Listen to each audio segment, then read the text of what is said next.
Halo Sobat Sehat RSUUMM, jumpa lagi di sesi Q&A.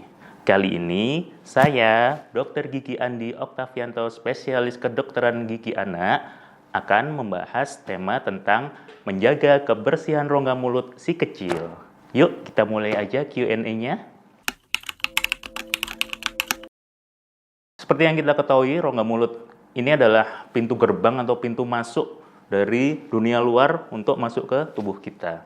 Sedangkan di dalam rongga mulut sendiri terdapat kurang lebih sekitar 700 spesies bakteri atau mikroorganisme. Bayangkan seratusan banyaknya bakteri itu ada di rongga mulut kita. Nah, kalau kita tidak bisa menjaga kebersihan rongga mulut kita, apalagi pada anak-anak, itu akan sangat memiliki efek atau dampak buruk pada pertumbuh kembangan anak tersebut. Ya, misal nih, saya ambil salah satu contoh aja ya.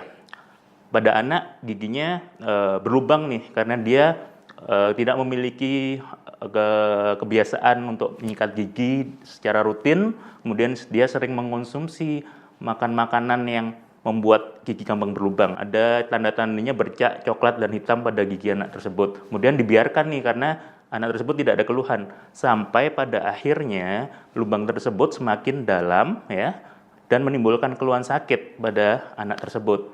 Nah, apa yang terjadi? Otomatis anak tersebut akan mengeluh kesakitan. Nah, kemudian dampak berikutnya, karena giginya sakit, dia otomatis makannya akan rewel, nggak mau makan nih, cuma sedikit aja. Nah, otomatis karena asupan makanannya kurang baik, asupan nutrisinya juga kurang baik, secara tidak langsung itu akan mempengaruhi pertumbuh kembangan dia, karena berat badannya pasti akan turun. Kemudian aktivitasnya juga akan terganggu. Nah, kalau seperti itu, siapa yang akan repot sebenarnya? Orang tuanya sendiri. Namanya anak-anak, pasti dia belum tentu sebaik orang dewasa saat melakukan sikat gigi. Makanya perlu pendampingan atau bimbingan dari orang yang lebih dewasa. Dalam hal ini terutama adalah tanggung jawab orang tuanya ya. Jadi setelah si anak sikat gigi, kita harus cek nih. Nah, tanda-tandanya kalau dia kurang bersih, pasti salah satunya adalah adanya sisa makanan yang belum terbersihkan di sela-sela gigi anak tersebut. Kedua, tanda-tandanya adalah bila sudah terjadi dalam jangka waktu tertentu, maka ada tanda-tanda gigi berlubang, entah itu berwarna kecoklatan atau kehitaman. Yang ketiga, salah satunya kalau anak itu sikat giginya kurang bersih adalah timbulnya bau mulut.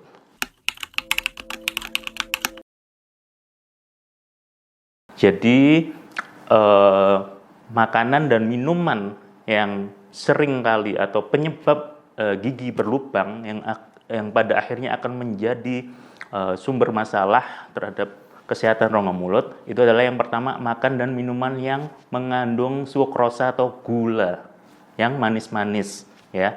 Itu sebaiknya dibatasi ya. Kemudian yang kedua adalah makanan yang lengket dan mengandung gula. Karena dengan makanan itu teksturnya yang lengket dan lunak, dia akan cenderung mudah menempel ke permukaan gigi dan sulit untuk terbersihkan. Nah, itu akan menjadi penyebab gigi berlubang pada kedepannya. Yang ketiga ya, minuman yang bersoda dan tentunya juga mengandung tinggi gula. Hal itu juga akan membuat gigi mudah untuk berlubang, seperti itu. Yang pertama tentunya dengan menjaga kebersihan rongga mulut secara rutin ya. Gimana cara menjaganya? Oke, kita harus melakukan menyikat gigi atau melakukan gosok gigi sehari itu 2 kali ya. Kemudian yang kedua, cara menjaga sariawan adalah perbanyak makan buah dan sayuran yang berwarna hijau.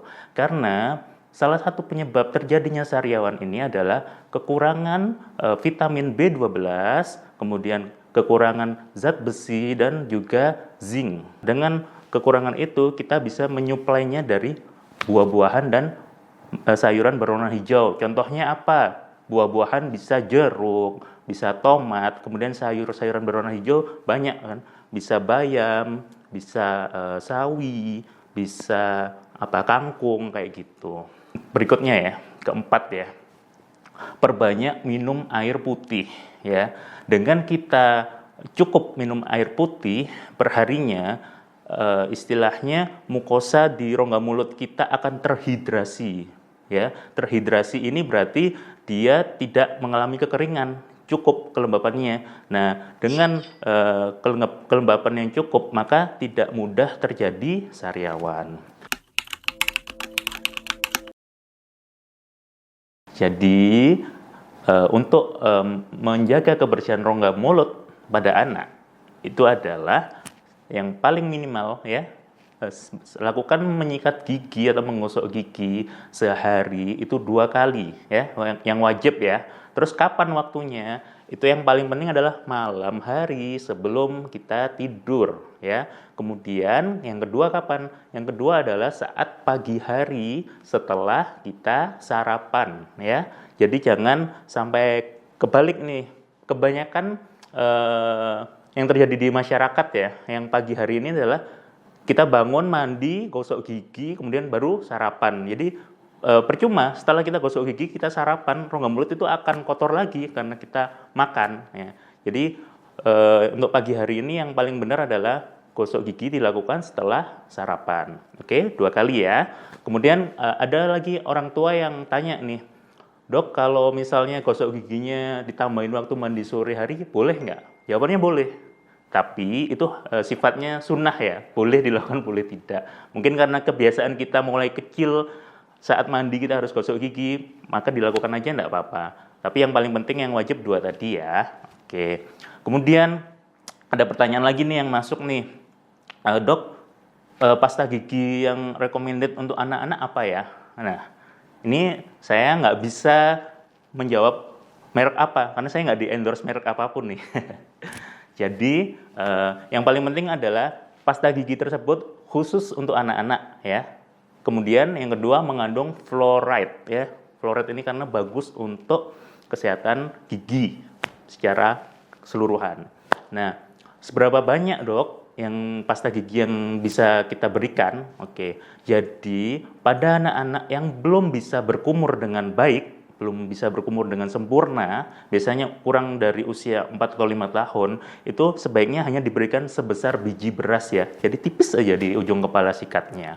Gitu. Nah, kalau anak sudah bisa berkumur dengan sempurna, berikan sebesar biji jagung. Seperti itu.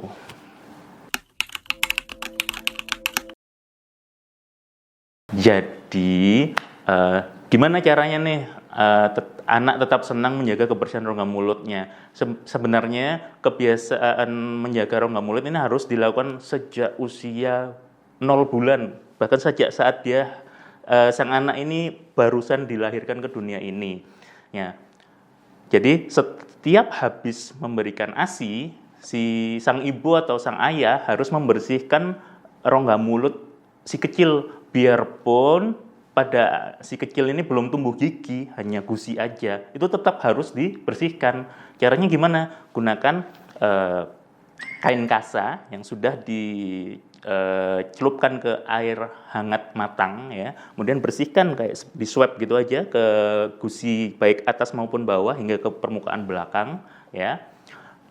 Jadi dengan kebiasaan membersihkan rongga mulut sejak dini tersebut, si anak akan merasa nyaman saat giginya atau rongga mulutnya dalam keadaan bersih. Nah, otomatis secara tidak langsung itu akan terbawa hingga usia ke balita dan anak-anak bahkan dewasa.